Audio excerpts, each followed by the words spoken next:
आज ही Doubtnut app download करें। Doubtnut पर होगा अब आपके सभी मैथ्स, केमिस्ट्री, फिजिक्स और बायोलॉजी डाउट्स का सफाया। बस अपने क्वेश्चन की फोटो खींचो, उसे क्रॉप करो और तुरंत वीडियो सोल्यूशन पाओ।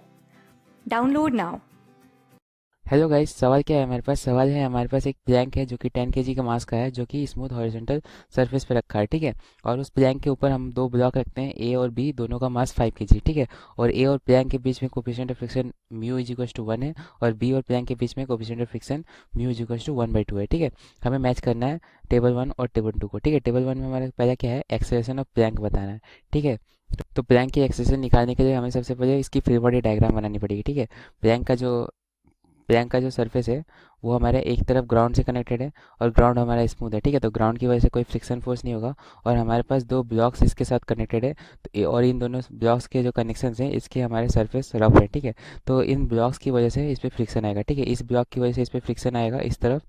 ठीक है। क्योंकि हम फोर्स इस पे 400 न्यूटन का एक्सटर्नल फोर्स लगा रहे हैं, तो जिसकी वजह से ये प्लैंक जो है वो राइट डायरेक्शन में मूव करना स्टार्ट करेगा। ठीक है। राइट डायरेक्शन में मूव करना स्टार्ट करेगा, तो ये जो ए और बी ब्लॉक है ये इसको रोकने की कोशिश करेगी। ठीक है। ए और बी रोकने की कोशिश करेगी, तो ए और बी के बीच की वजह से फ्रिक्शन आएगा। ठीक है।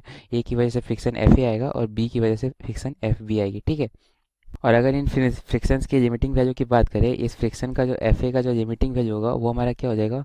म्यू टाइम्स एन के बराबर होगा। ठीक है। जहाँ पे म्यू हमारी क्या होगी इस केस में? एफ ए के केस में हमारा म्यू 1 है, और नॉर्मल रिएक्शन जो है इसका नॉर्मल रिएक्शन एन जो होगी वो एम जी के बराबर होगी। ठीक है। मतलब कि 5 इंटू जी के बराबर। तो म्यू इंटू 5 इंटू जी हमारा ये होगा नॉर्मल, मतलब कि फ्रिक्शन ड्यू टू ए का लिमिटिंग वैल्यू। ठीक है। मतलब कि 15 न्यूटन का हो जाएगा। ठीक है। और एफ बी का लिमिटिंग वैल्यू जो होगा, मतलब कि बी की वजह से जो फ्रिक्शन क्रॉस होगा उसकी जो लिमिटिंग वैल्यू होगी वो म्यू टाइम्स एन होगी, जहाँ पे म्यू हमारा 1/2 होगा, और एन हमारा इसका इसका नॉर्मल रिएक्शन होगा। ठीक है। इसका एन जो होगा एम जी को बैलेंस करेगा, और इसमें एम हमारा सेम 5 के जी का है, तो 5 इंटू 10, मतलब कि इस केस में जो हमारा फ्रिक्शन होगा वो 25 न्यूटन का होगा। ठीक है। मतलब कि देखो हमारा फ्रिक्शन ए और फ्रिक्शन बी दोनों का ही लिमिटिंग वैल्यू हमारा, मतलब कि ये जो 400 न्यूटन है इससे कम है। ठीक है। हमारा 400 न्यूटन का फोर्स लग रहा है आगे की तरफ, और हमारा जो लिमिटिंग फ्रिक्शन है, मैक्सिमम फ्रिक्शन जो है वो हमारा 50 न्यूटन और 25 न्यूटन का है। ठीक है। तो ये दोनों ही फ्रिक्शन हमारा 400 न्यूटन से कम है, तो जो फ्रिक्शन होगी वो हमारी काइनेटिक नेचर की होगी। ठीक है। काइनेटिक नेचर की होगी क्योंकि रिलेटिव मोशन होगा दोनों के बीच में। ठीक है। ए और बी ब्लॉक और प्लैंक के बीच में रिलेटिव मोशन होगा। ठीक है। रिलेटिव मोशन होगा तो हमारा जो फ्रिक्शन होगा दोनों फ्रिक्शन लिमिटिंग फ्रिक्शन के बराबर होगा। ठीक है। तो एफ ए जो होगा वो हमारा 515 न्यूटन के बराबर होगा, और एफ बी जो होगी वो हमारी 25 न्यूटन के बराबर होगी। ठीक है। तो हमारा जो प्लैंक का एक्सेशन हो जाएगा, प्लैंक का एक्सेशन अगर तुम मानो ए आगे की तरफ है, मान लो कि प्लैंक का एक्सेशन ए आगे की तरफ है, तो प्लैंक पे जो नेट अनबैलेंस फोर्स है वो 400 newton minus F A minus F B है। ठीक है। तो जो नेट अनबैलेंस फोर्स होगी प्लैंक में वो हमारी 400 minus F A minus F B है, मतलब कि 400 माइनस 50 माइनस 25 है, और इसकी वजह से प्लैंक का एक्सेशन होगा। ठीक है। प्लैंक का एक्सेशन अगर ए माना है तो प्लैंक का मास हमारा 10 केजी है, तो 10 इंटू ए ये हमारा फोर्स का इक्वेशन हो जाएगा। ठीक है। तो यहाँ से अगर एक्सेशन निकालो तो एक्सेशन यहाँ से आएगी हमारी 325 divided by 10 is equal to 32.5 metre पर सेकंड स्क्वायर। ठीक है। तो एक्सेशन ऑफ प्लैंक हमारा 32.5 मीटर पर सेकंड स्क्वायर आएगी। ठीक है। तो हमारा जो ए होगा उसका मैच हमारा आर हो जाएगा। ठीक है। ए का मैच हमारा आर हो जाएगा। और दूसरे में क्या बताना है कि एक्सेशन ऑफ ब्लॉक ए क्या होगी? ब्लॉक ए की अगर बात करें तो ये जो ब्लॉक ए है इस पे हमारा फ्रिक्शन फोर्स जो होगी आगे की तरफ जाएगी। ठीक है। प्लैंक की वजह से, क्योंकि ये ए ब्लॉक ए जो है वो प्लैंक पे फ्रिक्शन एफ ए लगा रहा था, तो प्लैंक भी इस पे रिएक्शन फोर्स एफ ए लगाएगी। ठीक है। रिएक्शन फ्रिक्शन फोर्स जो होगी एफ ए होगी, और इस एफ ए फ्रिक्शन की वजह से ये जो ब्लॉक ए है वो आगे की तरफ मूव करेगा। ठीक है।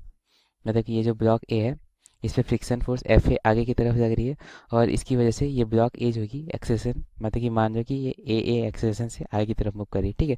तो इस पे अगर फोर्स की इक्वेशन लिखे तो हमारा एफ ए जो होगा वो हमारा मास ऑफ ए इंटू एक्सेलरेशन हो जाएगी। ठीक है। एक्सेलरेशन ऑफ ए, और हमारा एफ ए क्या है? हमारा फ्रिक्शन फोर्स बिकॉज ऑफ ए जो है वो हमारी 50 न्यूटन की है। 50 न्यूटन की है, मतलब कि ये जो 50 होगी 50 is equal to mass of A into acceleration of A है। ठीक है। मास ऑफ ए हमारा 5 के जी है, और एक्सेलरेशन ए हमें निकालना है। ठीक है। तो एक्सेलरेशन ऑफ ए जो होगी 50 डिवाइडेड बाई 5 हमारा 10 मीटर पर सेकंड स्क्वायर हो जाएगा। ठीक है। तो एक्सेलरेशन ऑफ ए जो होगी 10 मीटर पर सेकंड स्क्वायर, इसका मैच हो जाएगा एस। और इसी तरह से एक्सेशन ऑफ बी अगर निकालना चाहे तो एक्सेशन ऑफ बी में भी सेम उसी तरह की कंडीशन आएगी। एफ बी हमारा पीछे की तरफ जाएगा, और इसकी वजह से बी की एक्सेशन होगी आगे की तरफ। ठीक है। तो इस केस में जो हमारा होगा, इस केस में कुछ इस तरह की कंडीशन होगी कि हमारा एफ बी पीछे की तरफ लग रहा है और एक्सेसन जो होगी उसके डायरेक्शन में ए बी होगी, ठीक है। तो हमारा एफ बी जो होगा वो mass of B into acceleration of B होगी, ठीक है। तो यहाँ से हमारे एक्सेसन ऑफ बी जो होगी वो F B divided by M B होगी। मतलब कि एफ बी हमारा क्या है 25 न्यूटन का, और एम बी मतलब कि मास ऑफ बी जो है हमारे 5 के जी की है, ठीक है। तो 25 डिवाइडेड बाई 5 मीटर पर सेकेंड स्क्वायर हो जाएगी।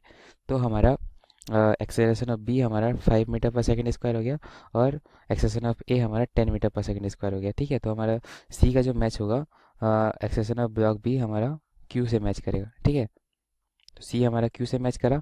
और चौथा में क्या है, चौथा में हमारा acceleration of block with respect to plank, ठीक है। Sorry, acceleration of block A with respect to plank बताना है। प्लैंक का एक्सेलरेशन हमारा 32.5 है, और ब्लॉक ए का एक्सेलरेशन हमारा 10 मीटर पर सेकंड स्क्वायर है, ठीक है। तो ब्लॉक का acceleration with respect to plank जो होगी वो होगी हमारी ब्लॉक ए की एक्सेलरेशन माइनस प्लैंक की एक्सेलरेशन, ठीक है। तो हमारा ए रिलेटिव जो होगा ए माइनस ए हो जाएगा, मतलब कि 10 माइनस 32.5 मीटर पर सेकेंड स्क्वायर हो जाएगी। मतलब कि ये माइनस 22.5 मीटर पर सेकेंड स्क्वायर हो जाएगी। ये मतलब कि इसका मतलब क्या है, माइनस का मतलब क्या है कि इस रिलेटिव एक्सेलरेशन जो होगी एक्सेलरेशन ऑफ ए की विद रिलेटिव टू प्लैंक हमारा उल्टे डायरेक्शन में होगा, ठीक है। मतलब कि प्लैंक पे बैठ के कोई अगर आदमी देखेगा, प्लैंक पे बैठ के अगर कोई आदमी ए को देख रहा होगा तो उसकी एक्सेसन जो होगी वो पीछे की तरफ जाएगी, ठीक है। हमारा एक्सेसन ऑफ ए जो था वो आगे की तरफ था एब्सोल्यूट वैल्यू।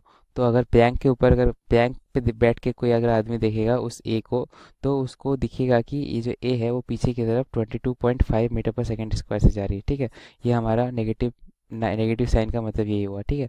और जो मैग्नीट्यूड है वो 22.5 मीटर पर सेकंड स्क्वायर है। तो हमारा जो मैच होगा इस केस में, मैच हमारा इसका डी का मैच जो हो जाएगा हमारा पी हो जाएगा, ठीक है। डी का मैच हमारा पी हो जाएगा।